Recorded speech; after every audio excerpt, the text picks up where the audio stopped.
crecimiento, se trata de crecer, se trata de aprender. Mira, nosotros no solamente nos quedemos mudos, tenemos derecho a la libre expresión. El serenazgo no tiene por qué votarse, el artículo 2 de la Constitución lo dice. Más difícil en repente donde los amigos hay se ven y no creas solo en lo que ves, porque cara vemos, corazones no sabemos. Dices, empezando un nuevo día con los días de siempre. ¿Cómo te sientes? Culpable o inocente, ¿cómo vives tu presente? Bro, hoy, mañana y siempre busca la oportunidad, hallar la libertad con fuerza y voluntad. Paz y tranquilidad, yo suelo anhelar paz espiritual. Todo se puede lograr, solamente hay que actuar con fe y voluntad.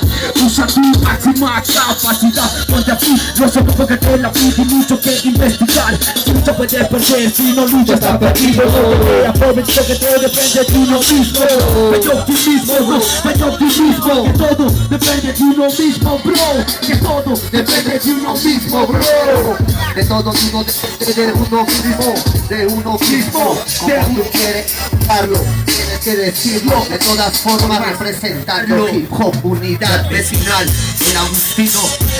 Los Pizza Hoppers en la casa, representando por todos lados, vamos, calma, el hip hop, representando, invocando, retirando a este espíritu negativo que se quiere centrar.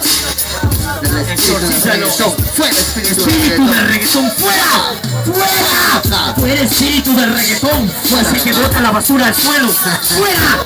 ¡Fuera! ¡Sal de aquí, de este cuerpo! Espíritu de que le gusta ignorar cuando alguien canta. ¡Fuera! ¡Fuera! Reciba, reciba, reciba hip hop. Reciba, reciba hip hop. Reciba. invocando al espíritu del hip hop, invocando al espíritu del hip hop.